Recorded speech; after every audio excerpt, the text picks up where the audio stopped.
Works. Ready?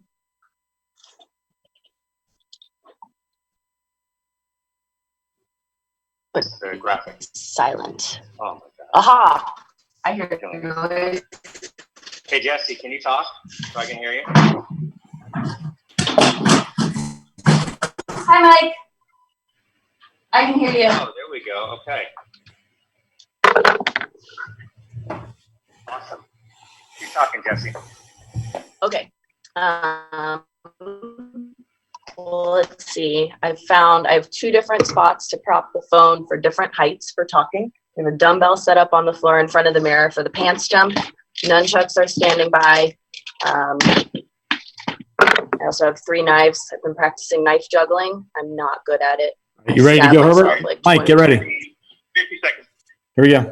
And we're going to roll a commercial first.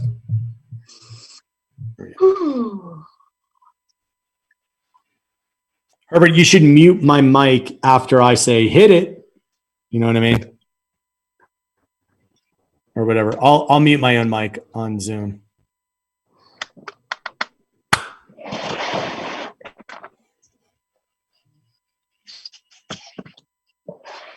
Here we go. Well, what have I done? Zoom.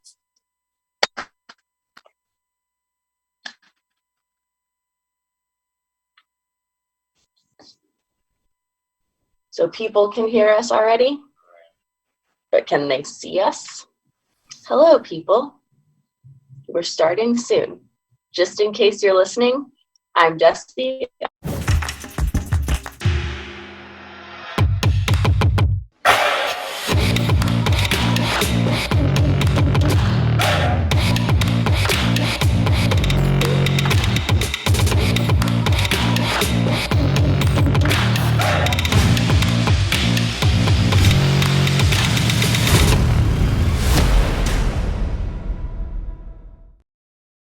Kill Cliff, the clean energy drink now with 100% more winning, presents the Kill Cliff Super Bouncy Unitard Formation Fitness Championship. Fitness has never been bouncier or unitardier. Look at these winners go. They're smiling so hard, they might break their face. Don't be unitardy to the Kill Cliff Fitness Party. Go to killcliff.com.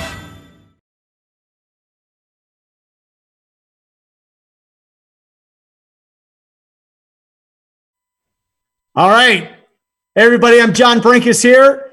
Want to let you know we're so grateful that you've shown up here because we have an exciting new program. Tonight from 9 to 10 o'clock Eastern time, we have the show Because We Can, where we're going to have special guests Jesse Hughes and Tim Montana. But we have a new program to introduce to you. And this program is one of my absolute best friends in the entire world.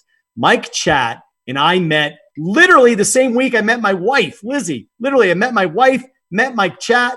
My whole world changed. Mike has been incredibly influential, not only in the creation of sports science, but he's been incredibly influential in the world of martial arts. He created his own brand of martial art that's called XMA, Extreme Martial Arts. We made a documentary on Mike years ago where Tom Cruise did the raps for it, was tied in with The Last Samurai, turned out to be awesome and really launched sports science for me and for ESPN and started a whole movement.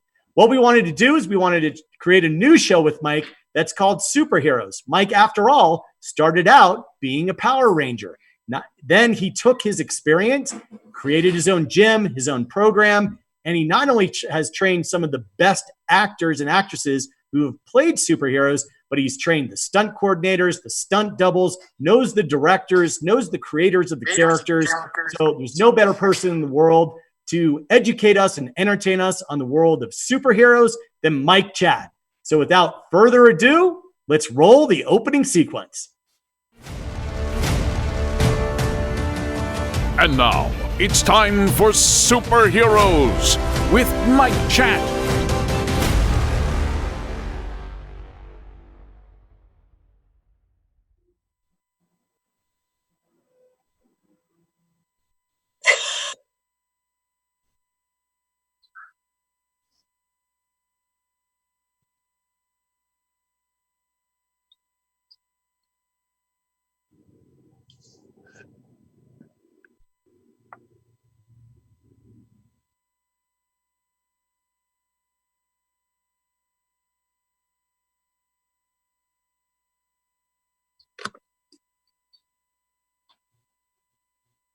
Oh dear.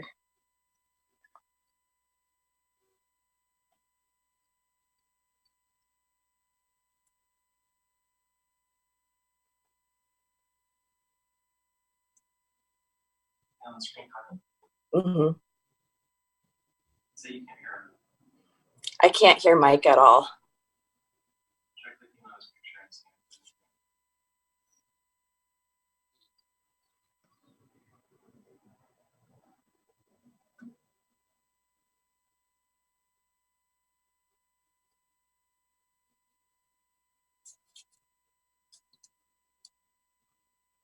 Mm.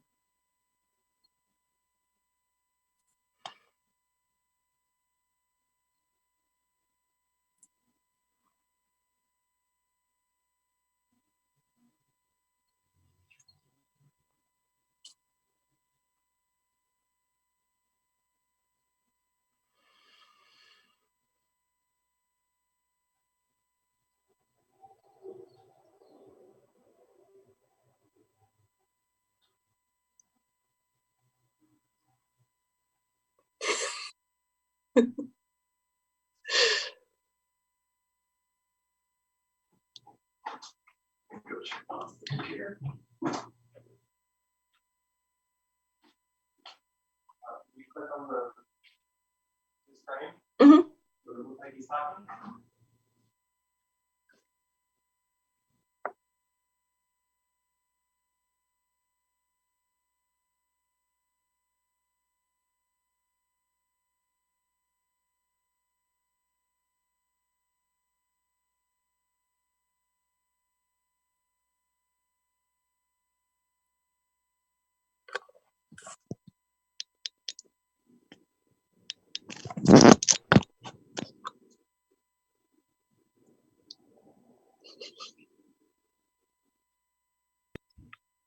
All right, Mike, we're having a little bit of technical problems. We're going to get Mike's microphone to work. What we're going to do is we're going to play a couple commercials for Killcliff. We're going to get Mike's microphone working. We'll get everything up and running, and we'll start over. It's live. That's what makes this great. So we're going to roll a couple commercials, fix Mike's microphone, and then come right back.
And now, it's time for Superheroes with Mike Chat.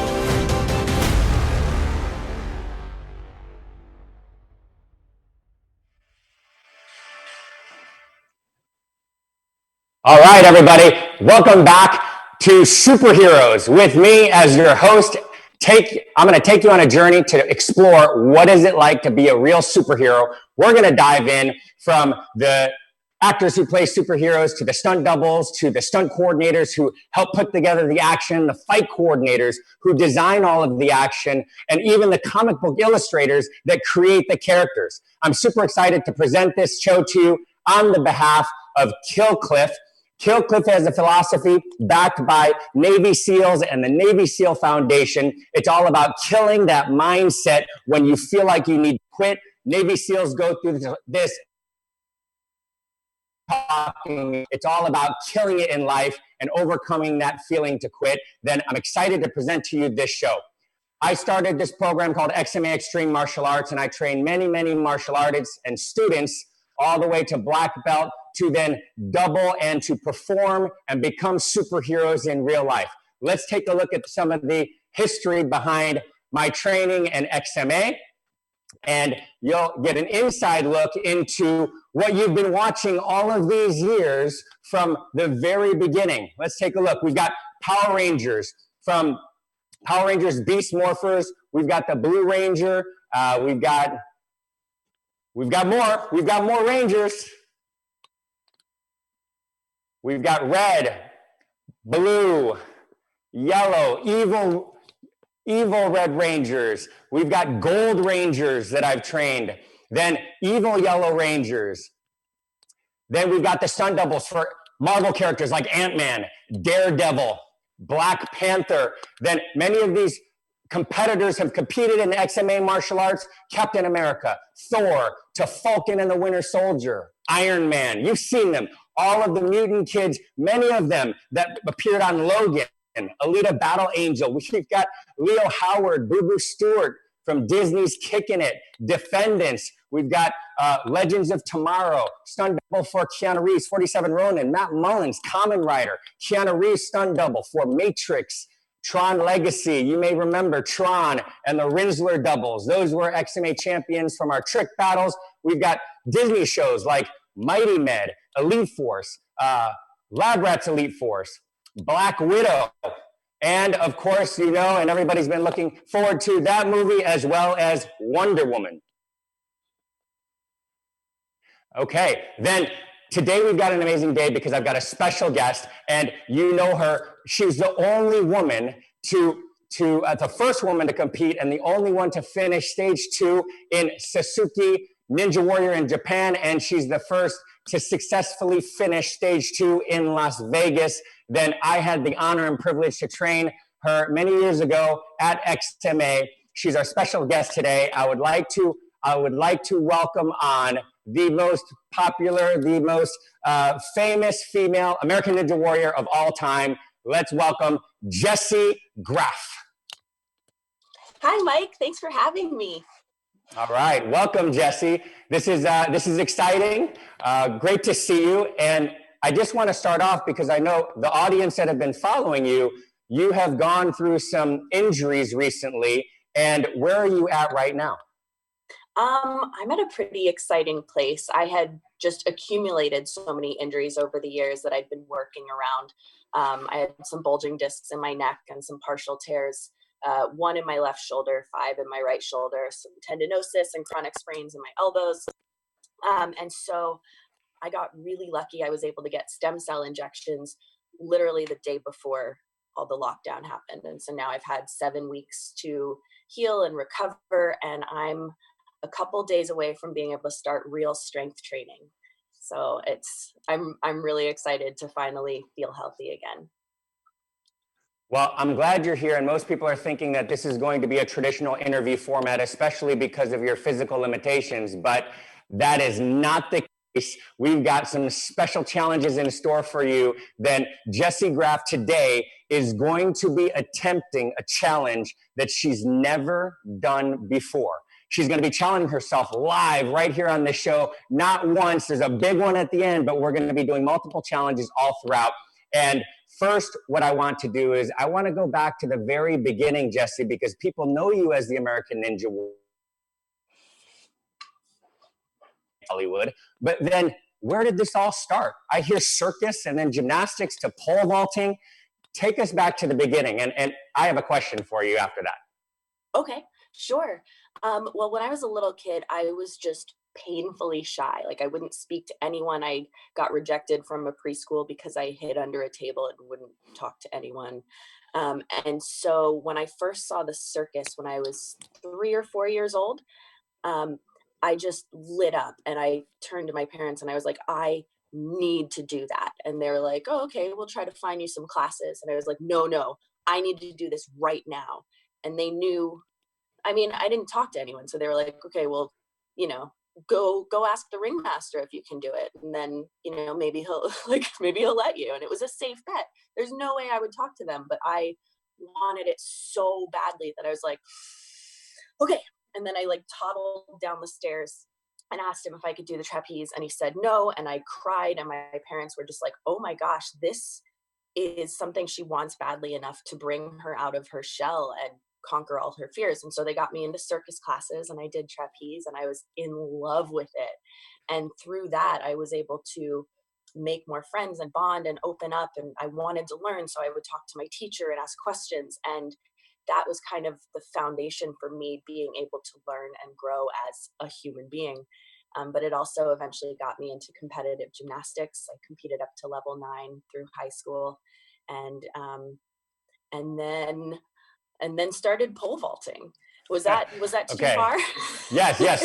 So you know, just touching upon this real quickly because of the state of the world right now, then you know, bullying, insecurity, self-esteem, it's one of the mental health issues that is so substantial, and especially now and people being isolated, then I think that's really important because I was also bullied as a kid being an Asian American. I had my own issues that I had to work through, but then training in circus and then going into formal competitive gymnastics, I have a question because simple things like people watching, I know even my own brother-in-law, you know, he's a venture capitalist and he's like, I just want to learn how to do a handstand. And I was thinking, well, because you're the expert and you came from circus, then I can do a handstand. I've done many handstands in my life. I just cannot hold it for very long.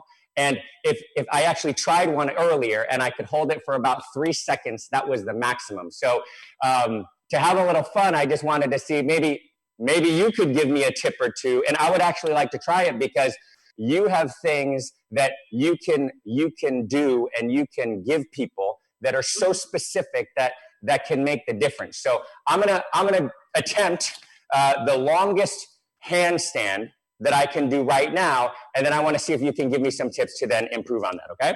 Definitely. All right. Here we go. Going for the handstand. Okay, hold on. Oh. One more time. Yeah.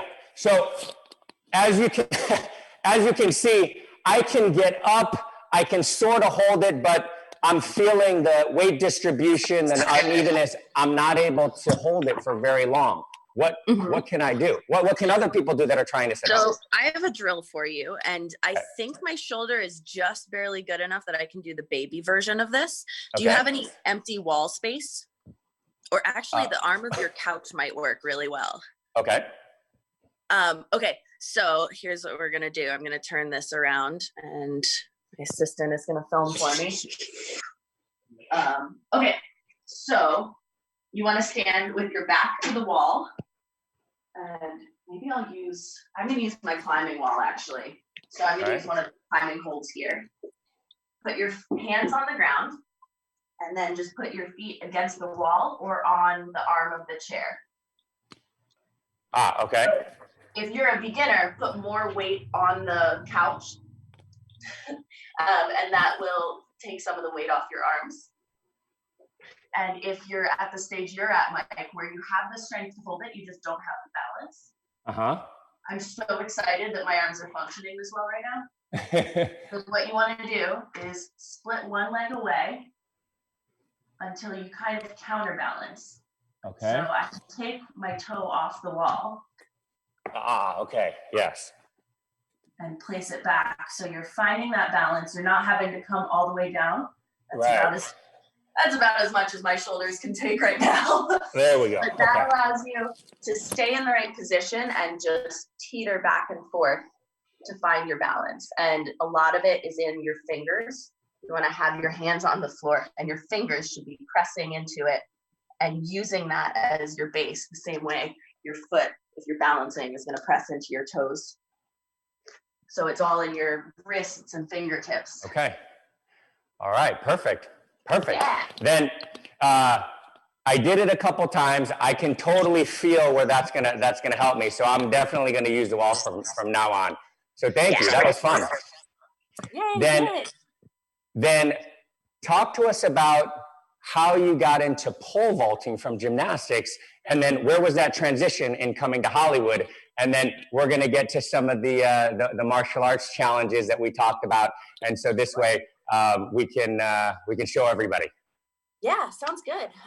Well, in gymnastics, of course, we develop so much air awareness, upper body strength, and just the discipline of strength training and spending so many hours in the gym. And so that was all very normal to me.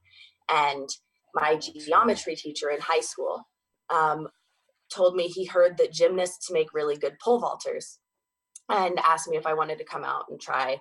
He was like, if you're terrible at it, I won't waste your time. But if you're good, then you just come as often as you can. And so I continued doing gymnastics and I tried pole vaulting, and it was very new for women. I think it was the second year that they'd allowed girls to pole vault in high school. So the records weren't that high yet, but I beat my school record in my first practice. And then I forget where I placed in states my first year, but my second year, I won indoor and outdoor states for sophomore, junior, senior. And that's how I got my scholarship to college.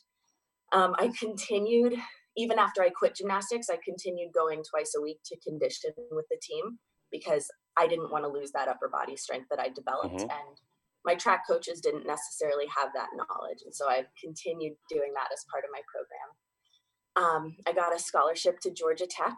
I thought maybe I wanted to major in aerospace engineering and become an astronaut. But to be honest, I didn't have like the scientific interest in what an astronaut would study or being a pilot. It was really just that I loved the feeling of flying, and that's not a very good reason to be an astronaut. So I really had to do some soul searching and be like, well, what do you actually want to do? And I had this checklist of goals that was so unrealistic to do all of them. And I was like, well, if you're not going to be an astronaut, now you're going to have so much more time to do these other things. And the next thing on my list was I wanted to be an action hero on TV. And so I changed my major. I transferred to University of Nebraska, where one of the top pole vault coaches in the country. His name's Rick Addig, and he's amazing. So I transferred there and started majoring in theater, which was so good for me, especially as a shy kid that like brought me out of my shell a little bit more. And so I was spending most of my time pole vaulting and majoring in theater, and those two things combining like the physical athletic with the acting was perfect for a stunt person. And everyone said that it was such a strange combination. And I just like, it seemed so obvious to me because I was still thinking I was going to be an actor. Yeah. All right. So stop right there. So before you continue, then your mindset, and this is the reason why I wanted to have you on as the first superhero guest, is because truly you have the superhero smarts, you have the superhero mindset and the attitude, but I want to show our viewers exactly what does that mean? Who is Jessie Graff really? And how did you get to become the most popular female ninja warrior of all time? Then you told me that part of your rehab was that you went from doing all of these amazing pull-ups, many people have seen your YouTube videos, to not even being able to do one. Then are you able to do any now? Because even just a couple weeks ago, you still couldn't do even one single pull-up. Yeah, I don't think I'm allowed to do a pull-up for a few more days, but I'm definitely allowed to work on the strength to build it. And so I'll show you one of the drills I've been doing. Let's see. May I recruit the Michael again? Switching. And when we're talking about this kill Cliff type of mindset, when you're trying to kill that mindset when it comes to overcoming quitting, then not only has it been year after year, transition after transition, but now with all of these injuries, anyone would say, well, Jessie, you've already accomplished, so much. Like, what is it that continues to drive you, and that superhero mindset where now, okay, even though you cannot do something, but you can work back up to it? it's that never quitting attitude, which I love. So then let's see, what is it that you do in terms of getting back to being able to do a pull-up? Where are you right now in terms of your rehab? Well, let's see. Right now, I'm just at the stage where I'm building my strength in the entire range of motion, and I can't put my full body weight on the shoulders yet, since they're still healing. So what I do is I have this stool under my feet, and most of the weight is on my feet. And I'm going to put just as much weight on my arms as I can take without feeling any pain. I'm getting better. I can almost, progress. So I'm keeping just the tips of my toes there, making sure my scapula are stabilized and retracted. Mm-hmm. And bring down as slowly as I can and feeling in every inch of this range of motion. My arms are trembling just a little bit, which is perfect, because if they're not trembling, then I'm probably putting too much weight on my feet and not challenging myself enough. And if you are not, and if you are falling too fast, I'm dropping too fast, then that means that I'm not helping myself enough with my legs. See, now that's something where most people, when they're injured, they're not in a big rush to get back into shape. When they're looking at the road to recovery, they take that opportunity to just totally take off. And with your mindset, you're not just back in it to win it.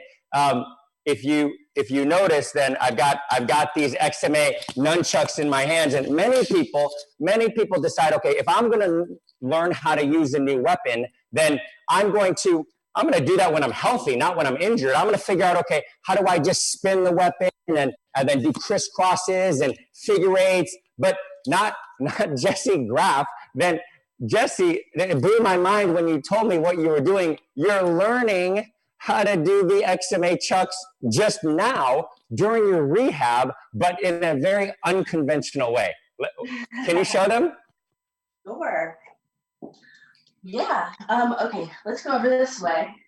So I actually learned a lot of these drills at XMA, and then just got out of practice because it's not something that I use that much at work. You're fine there. But I found that this is really great for working on my forearms and preventing the tendonitis from, well, I think it's actually been getting rid of the tendonitis in my elbows. But I like to multitask, so I do nunchucks as my forearm warm-up for grip day, and then I also work stability at the same time. It's a little harder on this ball because it's a little misshapen. Okay. If I had a ball, which I'm glad I don't, then I don't even know how long I could stay on the ball, let alone swing the nunchucks. Look at that. Very nice. Okay. What else you got? Diagonals, double diagonals. Okay. Oh, triangles. She's got triangles. What else you got, Jesse? You know what? Oh, that is a tricky one. That is a tricky one. Okay. You want to learn that? You got to go to XMA's Matt Emmig's tutorials to learn those.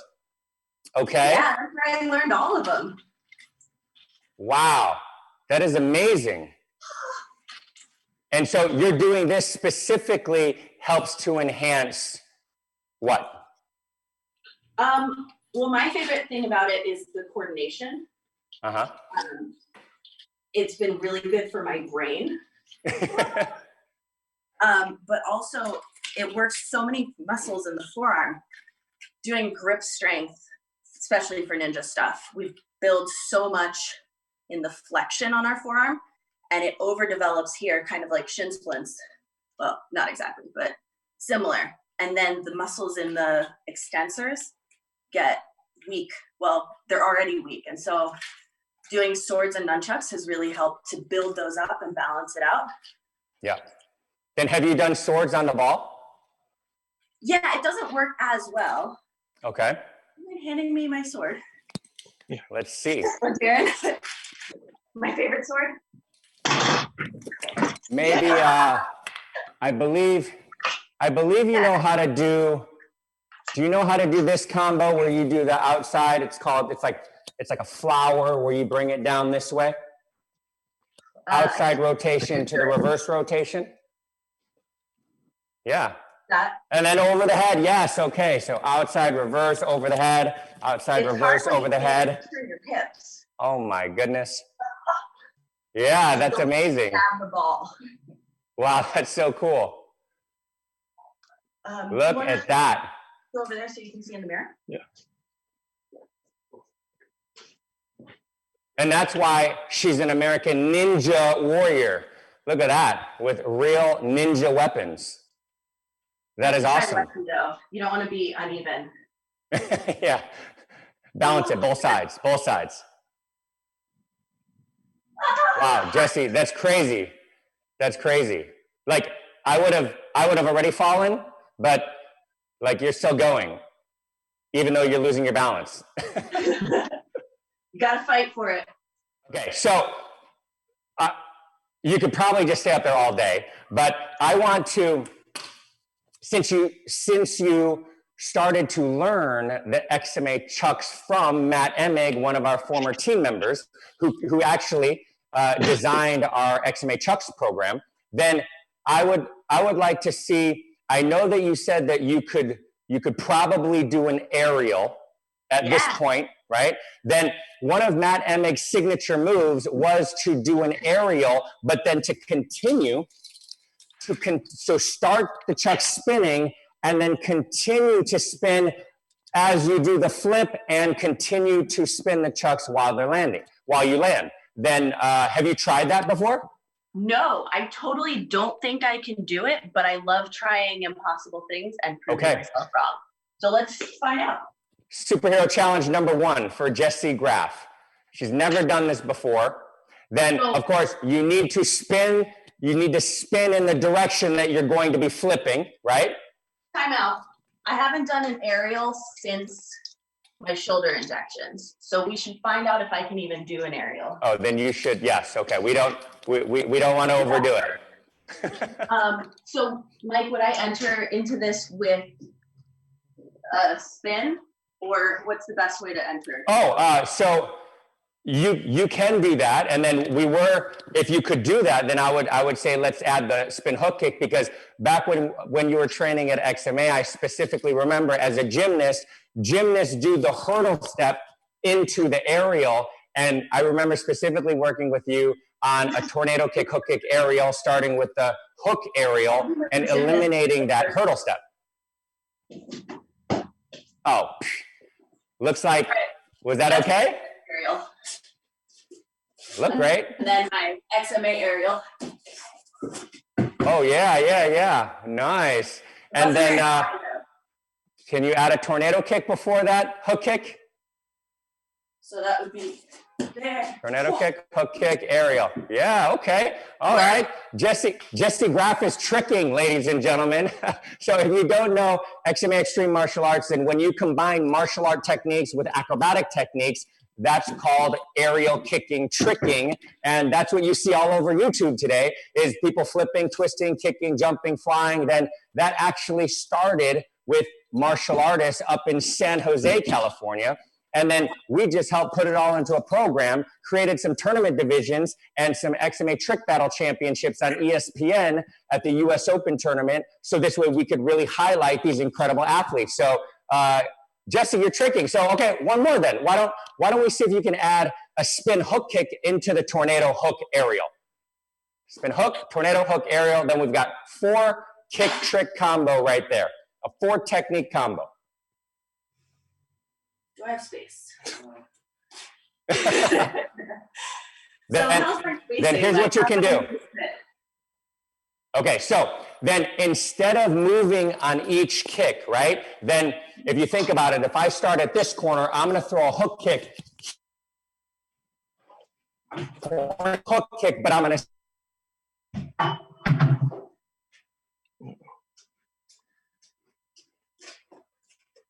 Mic is frozen. Okay. And you want to stay in one spot for all 3 of those kicks, okay? So would I be, am I kicking this way or am I kicking that way?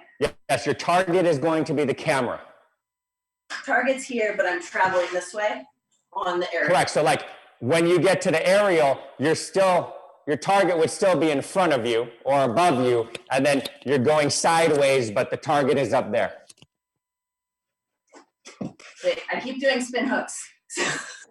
So spin hook, tornado hook in one spot.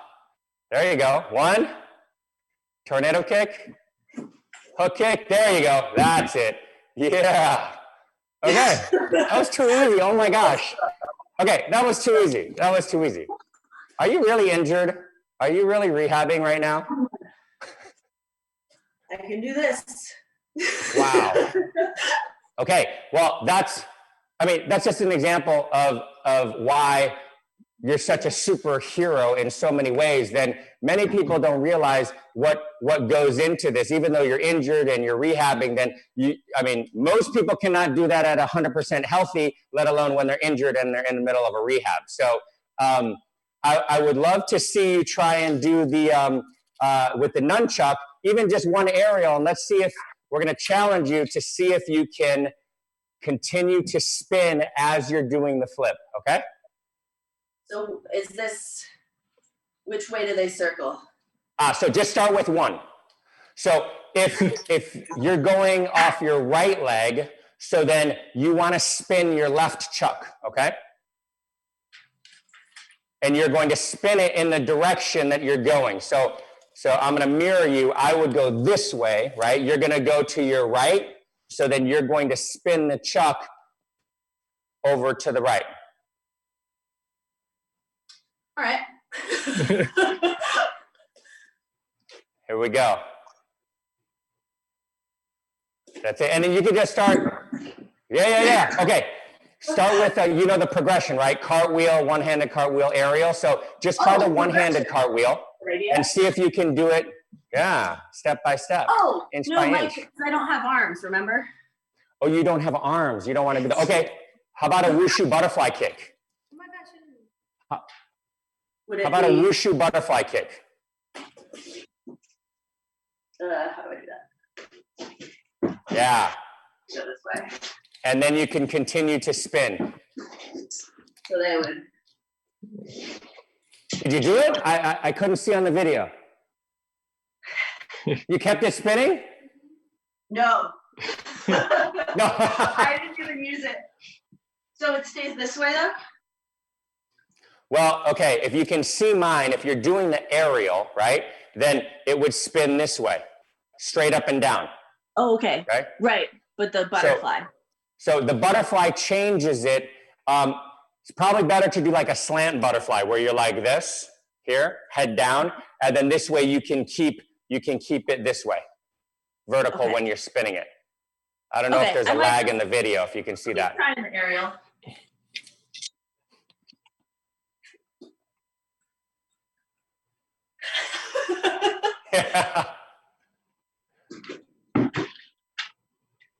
Okay.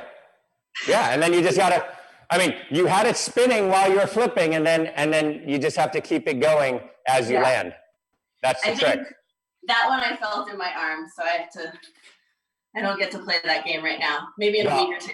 Yeah, I'm confident once you can have full range of motion with your shoulders and you're able to do a clean aerial without too much effort, then I'm confident you'll be able to get it. But that was amazing for trying.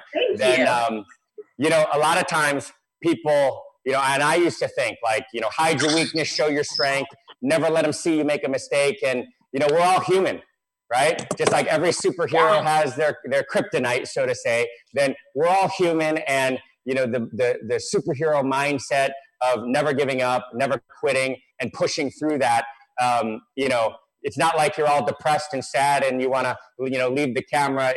It's a good challenge for you. And I love that you're always wanting to push yourself to higher levels and set these impossible goals. That's what people love about you, Jessie. Thank you. There's a balance to it, though, a very important balance of knowing how to rest your shoulder and still progress. I had the opposite challenge probably 6 or 7 years ago before I really got into Ninja Warrior. And I had blown out my knee. I tore the ACL, MCL, and meniscus, and needed to find something to stay excited and motivated about while my knee recovered. And so I got into upper body training, doing lots of pull-ups, grip strength. I started rock climbing with like a very good spotter and harness so that I couldn't fall more than an inch, really, and built up grip strength. And at the end of that year of healing my knee, I placed higher than any woman had on Ninja Warrior. I got 6th place among the men, and then just fell in love with it. And so the one of the best things in my life came as a result of this injury and finding a healthy way to recover and improve through it. And because overtraining has been such an issue for you over the years, then you were saying that, going back to training at XMA, you were telling me a story that I'd love for you to share. When you came to me and you told me about how you changed the number of hours you were training. Yeah, I mean, I literally was just training all day. I'd go from one class to another. And I remember the day very specifically because I was just tired all the time and I didn't know what was wrong with me. And you told me like, hey, maybe if you trained fewer hours, each of those hours would be more beneficial. You'd get a lot more out of it and feel better and perform better and learn faster. And I came in one day and I was so proud and I was like, Mike, I did what you said. I dropped down from 8 hours a day to 5 hours a day and I'm so much better. And your face was like, What's amazing is during that time when you were training with us at XMA, you were also pursuing 2 other martial arts. You were training Kung Fu with David Morzo, a stunt professional who I had the opportunity to work with on my very first TV show, WMAC Masters. And then you've trained with the famous master Simon Rhee and Philip Rhee at their Taekwondo school. So you have 2 black belts now, is that right? I do. Yeah. 2 legit black belts. You then transitioned into Hollywood to do stunts. You've doubled superheroes. You fought superheroes on camera. You've helped with the design of action when it comes to superhero fights that we've seen in TV shows. Just name a few of the shows that you've been in, and we've got some photos of you as well.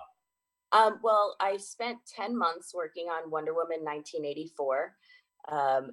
It was in the UK and in Fuerteventura, which is part of Spain.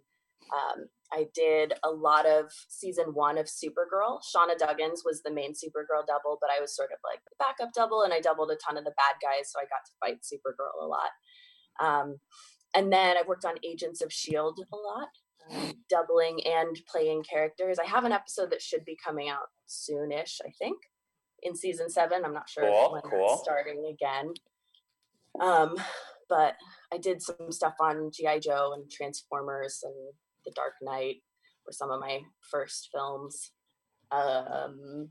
Future Man was more of like a video game superhero character. I doubled Tiger, which was really fun. It was a really fun show to work on. Let's see. We're looking at some of your photos right now, and I mean, people, they know you as the American Ninja Warrior, but you've modeled, you're super fit, you're totally ripped and shredded. You've graced the cover of so many different magazines. You were the warrior that was in the bright red dress, flipping and kicking and balleting all over the red carpet at the Emmys. Then this photo right here, congratulations. I don't know if everybody knows yet, but they just made the announcement that you're going to be in The Rock's new TV series called Titans, and this is a photo of you, one of the promo shots that they just released. Yeah. Oh my gosh. So this is season 2, and I think one of the things they wanted to do this year is it's a show about displaying how amazing everyday people are. So like normal people from home who happen to be amazing athletes. And so they come on this show and compete together. And the first season, they were amazing, but people didn't necessarily have that reference point of like, if they're everyday people competing against each other, what does that mean? And so this year they have professional athletes coming on so that you can see how they stack up against us. Wow. I am intimidated, to be honest. This is it looks similar to Ninja Warrior in a lot of ways, but it's very much based on like lifting heavy weights and moving heavy things. So size and it is an advantage here. And the great thing though is that I was dealing with my shoulder and neck injury, and the thing that aggravates those the most is hanging and swinging, and there's not nearly as much of that in Titan Games. There's a lot more pushing and lower body lifting, and so training for Titan Games actually helped to stabilize my shoulder more. And I learned so much in the process of training for this show. And that's the thing I love about like throwing yourself into different challenges. You pick up new pieces everywhere. And I'm, even after the show, if I never do anything like that again, I'm going to continue using what I learned in the training because it makes me a better athlete overall. Yeah, for sure. For sure. Then a couple highlights before we get into the final challenge. I know everybody's excited to see that. Do we want to give them a little teaser of what you may be attempting today at the end? A teaser, or should we just do it? No. Let's not do it yet. But do you want to tell them what you're going to be going for? Sure. Yeah. I've always really enjoyed doing box jumps. Like I want to be able to jump super high because it helps me flip higher. And one of the ways that I enjoy pushing myself and getting better is by doing box jumps and getting as high as I possibly can. But I wanted to throw some entertainment and some coordination into the mix. So I tested this once without a measuring tape to see what is the highest pair of pants that I can jump into. So I actually, Mike, I found my old XMA pants that I'm going to jump into today. No way. They're not quite as big as the other pants that I jumped into once. I mean, they're big baggy pants, but I jumped into some like extra large pants that were way too big for me. So jumping into a pair that fits me is going to be significantly more challenging. But we brought a measuring tape so we can actually get a reference point to see my max pant jump. Awesome. Well, what's crazy is that many years ago, I did a Rexona commercial in South America, and it aired here as Degree Antiperspirant. And during the fight scene, these guys come to beat me up. And as I'm getting dressed, I actually had to jump into a pair of pants. It was super tricky. But I wasn't trying to go for height. I was just trying to get the pants on, and that was difficult enough. So I'm really excited to take a look at this challenge. I want the audience to hear from you, being the first woman to compete in that competition for American Ninja Warrior in Las Vegas, and being the first woman to successfully finish stage 2. Then what was the mindset in that moment? How did that define you, and what has that done for your career? That is a big question. One of my favorite things about Ninja Warrior is that the men and women compete on the same course, and they don't really separate the placement. So when I place my highest ever, I placed second once in a regional finals. So I was second only to a male elite rock climber. And so that was really exciting. And I think that is really empowering to a lot of women to see like, oh, wow, women can compete with the men in a largely strength-based competition and place really high. Like I beat 109 or 10 men. Now, a lot of it is strategy and technique and performing things smoothly, but it is very strength-based. So I guess the big break moment for me was at national finals in Las Vegas. There had never been a woman to complete stage 1 of national finals. And so I was the first woman to do that. There's one other woman who's done it since then. But it was such a huge moment because, people had wondered, can a woman do this? And I always knew, of course a woman can. It's just very tricky and temperamental. And like, do you hit everything perfectly? And I knew that I was strong enough, but it was just like, will everything come together? Will I trip on something, or can I stay focused enough to do everything perfectly? And it all came together just right. And so that was like the huge moment for me, but even maybe more exciting. I don't know, but I placed 5th overall on that competition. And then because of that, I was invited to compete on Team USA. in the international competition. And there had never been a woman on any of the international teams up to that point. And there were no women on the other international teams. So it was just me and 5 men on my team against 6 men on every other team. And in that competition, I was able to beat stage 2. So I was the first woman to beat stage 1 and 2. And then I also got to compete in Japan and beat stage 1 and 2 there. So I think, I mean, for me, it was the first time that I've actually accomplished one of my big goals. I've always loved setting absurdly high goals and pushing towards it. And I know that even if I don't achieve my goals, I get so much better and stronger in the process. And I love how that brings me to my next challenges in life, and each one prepares me for the next one. But to have that moment of being like, I set an impossible goal for myself and I did it, just opens up so many more possibilities in life to be like, it doesn't matter if you believe this is possible. If you push with everything you have and you train in a smart way and you never give up, you can achieve the things that you thought were impossible. And so it's just like, it keeps me more inspired towards bigger goals in the future. Yeah, and what I love about that, and really the key is working smarter, not harder, because you had to make some significant sacrifices at smaller competitions to not push so hard in order to strategically save your body, not overdo it, because you were already dealing with some injuries. And you know, that whole mindset of pushing past that point where you didn't think you could go, you were able to, after overtraining for so many years, really hone in that 1 year. Then you made some strategic choices. You were able to pull it out in the finals in Vegas. That turned into the Team USA opportunity. It turned into the Suzuki, stage 2 final that you conquered. And that's really what made you so popular all over the world. Yeah. Yeah. And that was a hard year because my instinct has always been pushed to the limit every single day. And I found in the previous year, I got a stress fracture, and I was finally willing to say, okay, well, what if pushing to your limit and being the most intense, hardest worker is actually not allowing you to excel? What if that's holding you back? And so I did an experiment for the next year, and it was hard. I had to say, okay, anytime you're feeling like something is a little tweaked, you have to stop. And it doesn't matter if you said you were going to do 10.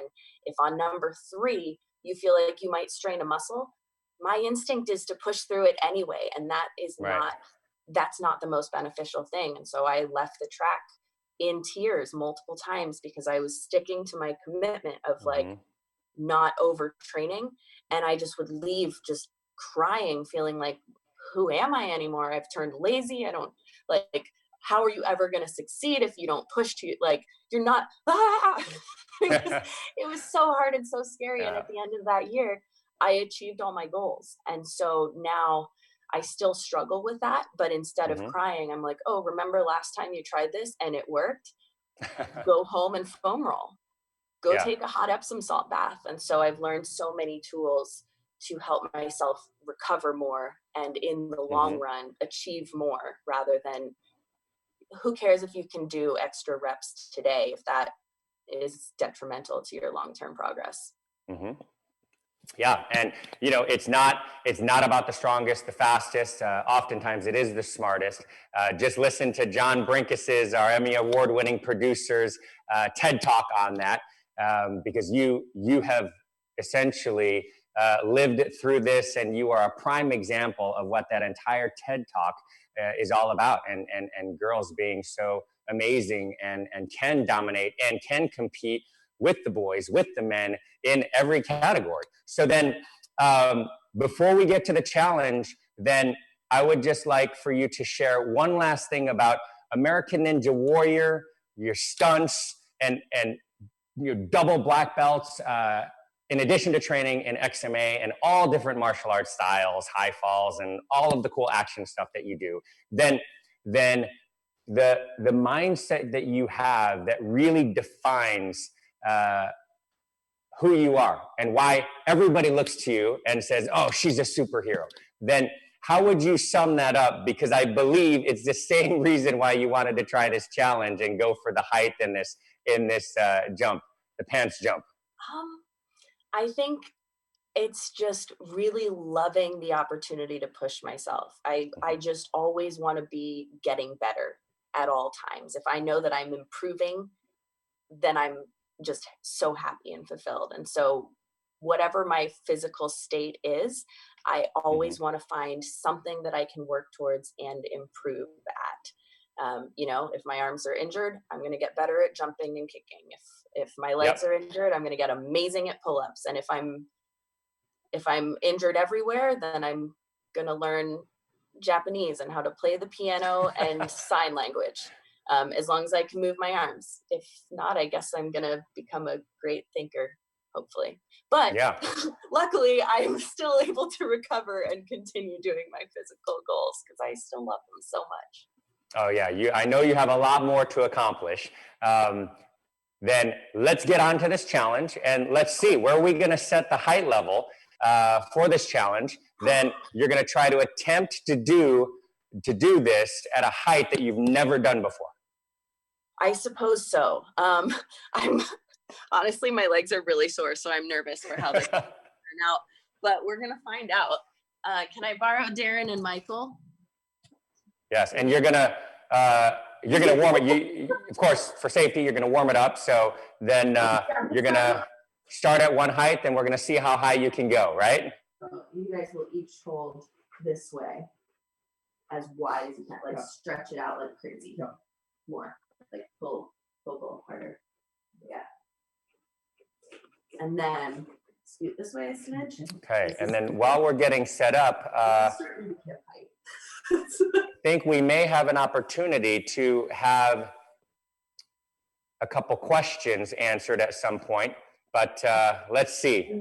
All right, so what height are we going to be starting at, Jesse? This looks like 36 inches, so nothing super exciting. 3 feet. 3 feet. 3 feet. Okay. So hold on just a little bit longer. Yeah, so you guys have to give just enough pressure that it gets to at least here. All right, so she's going for 36 inches height, jumping into a pair of old school XMA pants.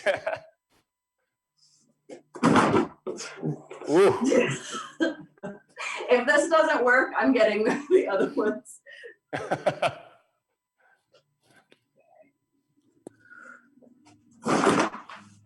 Oh, nice. Nice. Okay. So it worked, but because they don't stretch, I think I'm likely to tear them. So I'm going to get my sweatpants. Oh, yes. Okay. So we can test height a little bit. But the XMA pants have survived one day. Oh, my goodness. That is awesome. So if you've ever tried to do this, then I recommend starting with a pair of pants, like sweatpants that are much bigger than your regular pants. And then you're just going to hold them yourself. And of course, you need to be able to get your knee up high enough so you can get your feet over the edge of the pants. It's super tricky. Now, I know a lot of you out there are very athletic, and you're going to want to try this. Then make sure that when you try this, if your feet get stuck, if you don't have a clean opening to go through, let the pants go for safety, okay? So this way you don't trip over the pants and then fall forward. You just let the pants go and then you land on top of the pants, okay? All right, Jesse's got the sweatpants out now. Oh. This is a significant increase in height. Oh boy, so wait, where are we at now? We went from 36 inches to what? I'm not sure why, but this is currently 42. I don't know, it's possible. Okay, we're gonna go 6 inches higher. Sure. Nope. Ooh, My so arms close. Right lift.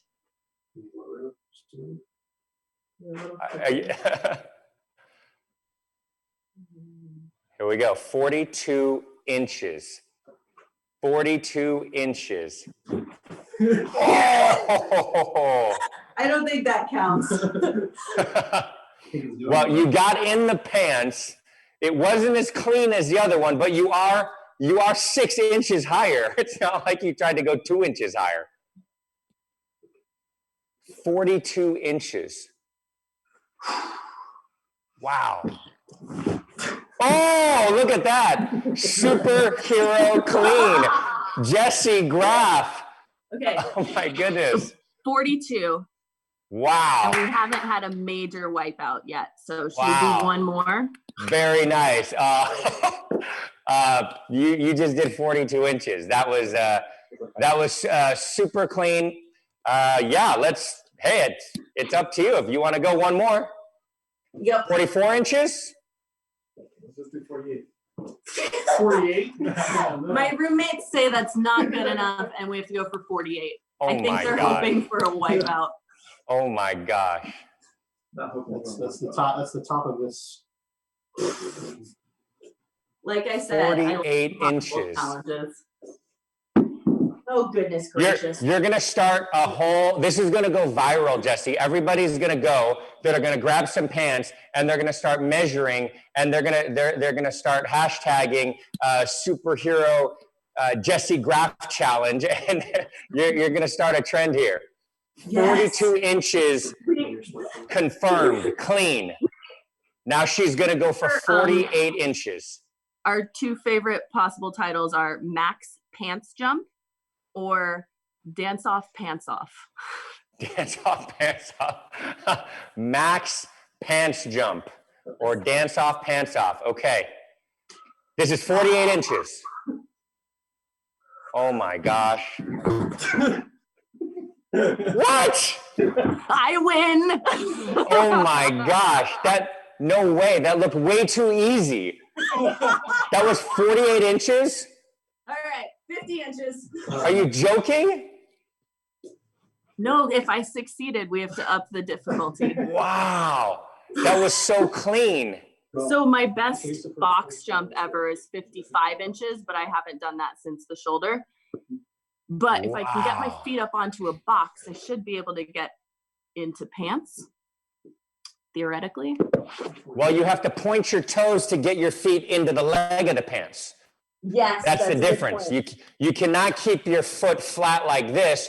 You have to point it. So you actually need to get higher to then get your toes into the pants. A measure on your body, so you know. Or your body. Oh, yeah. 50 inches. Here, this is Oh my goodness. Now, if you've been following Jessie's posts online or you go back and look at her Instagram, you're gonna see the journey that she's been on since since she was injured. She had her stem cell injections. If you've ever been injured before, it is an incredible task to recover from any kind of injury, and let alone a major one. Jessie Graff, Going. here we go, 50 inches. Oh my goodness. I think I have to. It's pretty close. You got stuck on that one. Yeah, I did. The pants are on. I'm looking at pants on your legs. I would pants count are that. on my legs. Okay. Pants are on your legs. 50 inches. Yeah. Wow. Okay, well, feel we don't want you pretty to push it too much. I know that you will challenge yourself and overdo it at times, but Good point. that was amazing. We're not overdoing it. We're being smart. Yes. That was amazing. Wow, Jessie, that was incredible. Then what you do just by the nature of being you, like you don't even try. This is just what you do. You inspire people. You motivate people. Just by your essence, your mindset, the things that you go after, it's empowering. And there's so many people that follow you from all over the world. You're going to be in touch and connect with new people for all of our platforms that we're streaming on. Then please tell everybody what's coming next for you. And then I want to just go into some last words of advice and inspiration that you can give. But what can we expect next? You're training. You're going to be on Titans. We're super excited to watch you on season 2 of Titans. Then what's coming up for next for Jessie Graff?